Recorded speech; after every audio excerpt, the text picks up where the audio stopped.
I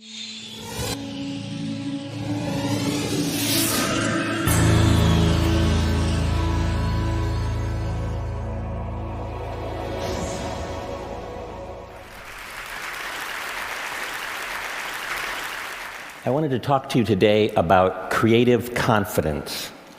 I'm going to start way back in the 3rd grade at Oakdale School in Barberton, Ohio. I remember one day my best friend Brian was working on a project.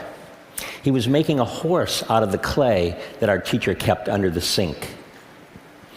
And at one point, one of the girls that was sitting at his table, seeing what he was doing, leaned over and said to him, "That's terrible. That doesn't look anything like a horse." Right? And Brian's shoulders sank, and he wadded up the clay horse, and he threw it back in the bin. I kind of never saw Brian do a project like that ever again. And I wonder how often that happens, you know? It seems like when I tell that story of Brian to my class, you see, a lot of them want to come up after class and tell me about their similar experience, how a teacher shut them down or how a student was particularly cruel to them. And they some kind of opt out of thinking of themselves as creative at that point, right? And I see that opting out that happens in childhood, and it moves in and becomes more ingrained even by the time you get to adult life. So we see a lot of this. You know, when we have a workshop or we have clients in to work with us side by side, eventually we get to the point in the process it's kind of fuzzy or unconventional. And eventually these big shot executives whip out their BlackBerries and they say they have to make really important phone calls and they head for the exits. And they're just so uncomfortable. When we track them down and ask them what's going on, they say something like, "I'm just not the creative type." But we know that's not true. If they stick with the process, if they stick with it, they end up doing amazing things. And they surprise themselves just how innovative they and their teams really are. So I've been looking at this kind of fear of judgment that we have, you know, that you don't do things, you're afraid you're going to be judged. If you don't, you know, say the right creative thing, you're going to be judged.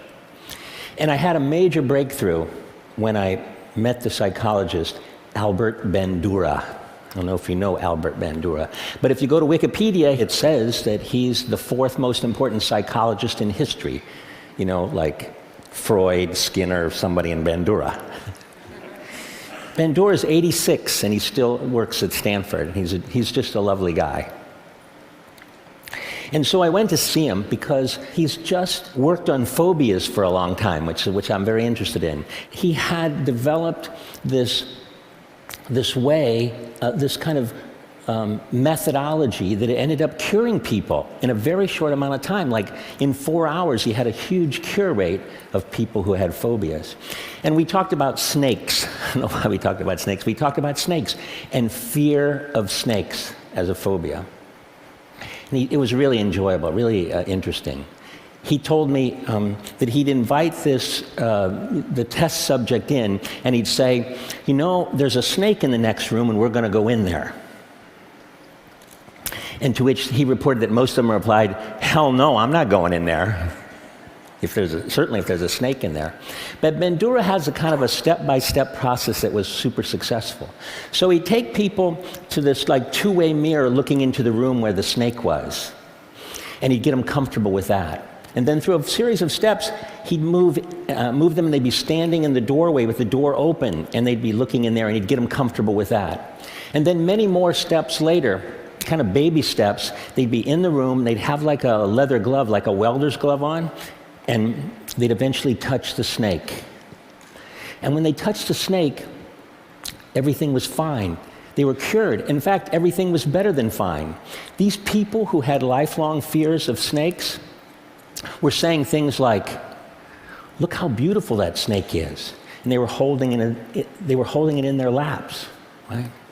Bandura calls this process guided mastery. I love that term, guided mastery, right? And something else happened. These people who went through the process and touched the snake ended up having less anxiety about other things in their lives, right?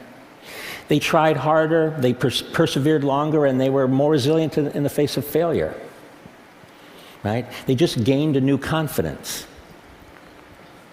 And Bandura calls that confidence self-efficacy, right? The sense that you can change the world and that you can attain what you set out to do. Well, meeting Bandura was really cathartic for me because I realized that this, famous scientist had documented and scientifically validated something that we've seen happen over, for the last 30 years, that we could take people who had the fear that they weren't creative, and we could take them through a series of steps, kind of like a series of small successes, and they turned kind of fear into familiarity. And they surprised themselves. The transformation is amazing. We see at the D School now all the time. People from all different kinds of disciplines, they think of themselves as only analytical. And they come in and they go through the process, our process, they build confidence, and now they think of themselves differently. And they're totally emotionally excited about the fact that they walk around thinking of themselves as a creative person. Right? So I thought one of the things I'd do today is take you through, and show you what this journey looks like. To me, that journey looks like Doug Dietz.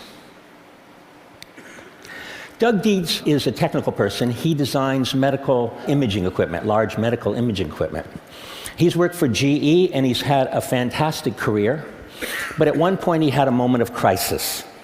He was in the hospital looking at one of his MRI machines in use when he saw a young family and his little girl. And that little girl was crying and was terrified. And Doug was really disappointed to learn that nearly 80% of the pediatric patients in this hospital had to be sedated in order to deal with this MRI machine. Right? And this was really disappointing to Doug because before this time, he was proud of what he did. He was saving lives with this machine. But it really hurt him to see the fear that this machine caused in kids. About that time, he was at the D School at Stanford taking classes. He was learning about our process, about design thinking, about empathy, about iterative prototyping. And he would take this new knowledge and do something quite extraordinary. He would redesign the entire experience of being scanned. And this is what he came up with. He turned it into an adventure for the kids. He painted the walls and he painted the machine, and he got the operators retrained by people who know kids, like, children's museum people. And now, so when the kid comes, it's an experience. And they talk to him about the noise and the movement of the ship. And when they come, they say, okay, you're going to go into the pirate ship, but be very still because we don't want the pirates to find you. Right? And the results were super dramatic. Right? So from something like 80% of the kids needing to be sedated to something like 10% of the kids needing to be sedated. And the hospital and GE were happy too because you didn't have to call the anesthesiologist all the time, they could put more kids through the machine in a day. So the quantitative results were great. But Doug's results that he cared about were much more qualitative. He was with one of the mothers waiting for her child to come out of the scan, and when the little girl came out of her scan, she ran up to her mother and said, "Mommy, can we come back tomorrow?" Right? And so I've heard Doug tell the story many times of his personal transformation and the breakthrough design that happened from it. But I've never really seen him tell the story of the little girl without a tear in his eye. Doug's story takes place in a hospital. I know a thing or two about hospitals. A few years ago, I felt a lump on the side of my neck. And it was my turn in the MRI machine. It was cancer. It was the bad kind. I was told I had like a 40% chance of survival. So while you're sitting around with the other patients in your pajamas and everybody's pale and thin, and you're waiting for your turn to get the gamma rays, you think of a lot of things. Mostly you think about, am I going to survive? And I thought a lot about, what was my daughter's life going to be like without me? But think about other things. I thought a lot about, what was I put on earth to do? What was my calling? What should I do? Right? And I was lucky because I had lots of options. We'd been working in health and wellness and K through 12 and the developing world, and so there were lots of projects that I could work on. But I decided, and I committed to at this point, that the thing I most wanted to do was to help as many people as possible regain the creative confidence they lost along their way. And if I was going to survive, that's what I wanted to do. I survived, just so you know.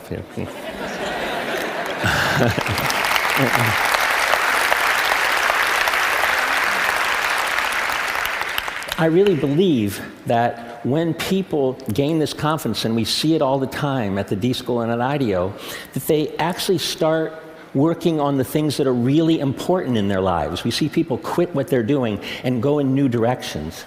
We see them come up with more interesting and more ideas so that they can choose from better ideas. And they just make better decisions. So I know at TED you're supposed to have a change the world kind of thing, isn't that? Everybody has a change the world thing. If there is one for me, this is it, to help this happen. So I hope you'll join me on my quest. You as kind of thought leaders, it would be really great if you didn't let people divide the world into the creatives and the non-creatives like it's some God-given thing. And to have people realize that they're naturally creative, and that those natural people should let their ideas fly. That they should achieve what Bandura calls self-efficacy, that you can do what you set out to do, and that you can reach a place of creative confidence and touch the snake. Thank you.